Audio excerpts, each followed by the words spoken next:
Hi, I'm Dr. Lisa Dawson. Welcome to the podcast. I hope this episode equips and empowers you on your cancer journey.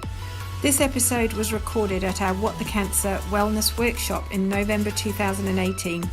You can watch this video and read the article at our website, whatthecancer.com.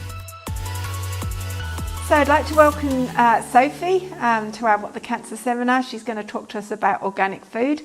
I'll let Sophie introduce herself. Hi everyone, I'm a registered nurse working with Lisa in oncology and hematology department. I treat patients with cancer.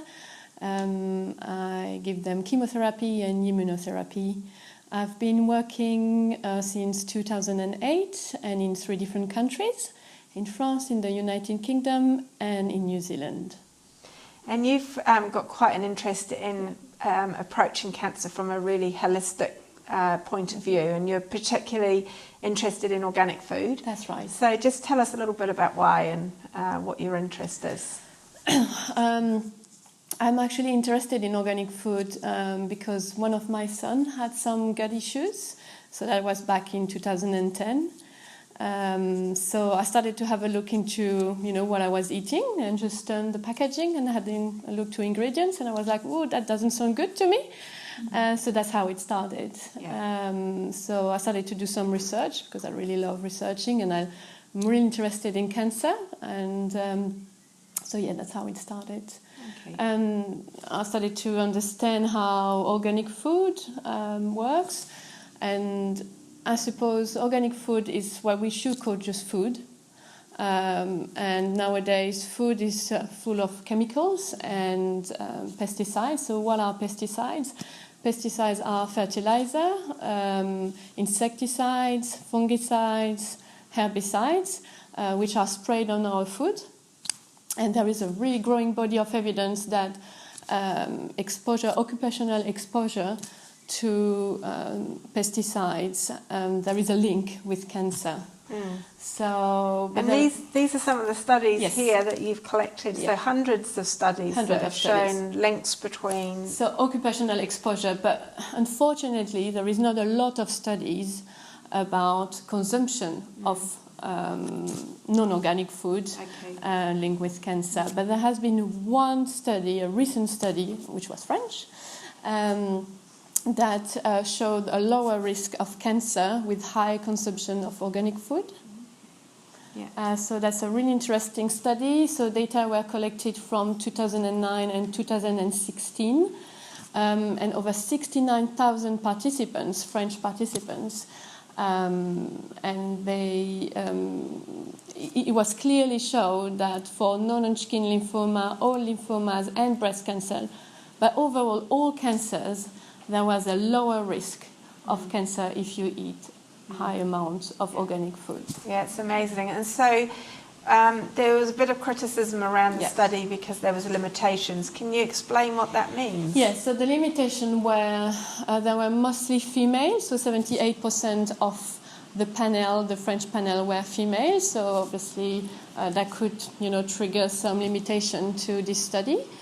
There were also talking about the fact that these females were highly educated and were already consuming organic food prior starting this data collection and this study. Yeah. So overall, compared to the general population, they were healthier. Right. And I think that one of the limitations was that people who eat organic food are more likely to be vegetarian or vegan or live a healthier lifestyle because they're much more aware of what they're eating. Yeah. So it's difficult to tease out, was it the fact that they eat a lot of fruit and vegetables, or is it because it was organic? Yeah. One of the things I find really interesting is not just the pesticides, but when you use these chemicals, you actually get rid of the natural bacteria that exists in the environment. And we know that bacteria in the environment develop a resistance to viruses and pathogenic or bad bacteria in the environment. And when they develop this resistance, they can very easily pass on that immunity to other bacteria. And what's more, when you eat that bacteria and it gets into your gut, it then transfers that immunity to all the bacteria in the gut, which then gives you resistance to those pathogenic bugs in the environment. And when we're sterilizing all of our food all the time, we're not basically immunizing our guts to the bad things that are out there. That's right. So there's a couple of good reasons why organic food's good for us. So tell us how you get your organic food, because it's not that easy to get, is it? It's not that easy, it's more expensive. Yes. So if you have a garden, you can grow your own food and you don't have to spray. Yes. You can go to some specialized shop as well, or if you go to a supermarket, you've got some specialized, organic food. But that's how you get your organic food. One of the best things I've found is going down to the local market. Yes, definitely. But one of the downsides is I find that organic food just doesn't last as long. So it really is great to have it in your garden when you can be eating it fresh. That's right. Yeah. Yes, and it is a change of your whole lifestyle when you start to eat organic food, and so yes, growing your own would be the best. And you would think in New Zealand, where we have so much green space, that we'd all be able to be having locally grown organic vegetables, and I think it's a real social problem. It's an issue for public health that we create spaces and allotments where we can start to grow for our communities organic, healthy, cheap, or even free food. Or even if we're growing stuff in our gardens, developing collectives where we can all share our food and share our produce.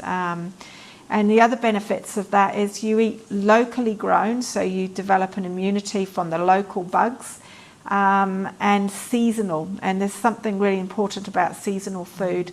And there's also something really important about being in touch with your environment. There's something very healing about being in the garden and growing your own food. Wouldn't you agree? You feel really good when you've done your garden. You feel really refreshed, and that's right. So you've got your own big garden? Yes, I do. Veggie garden? Yes, yeah. Okay. Oh, thanks, Sophie. That was really helpful. No, thank you for having me. Yeah. Sophie. Alex. Yes, I have, thank you.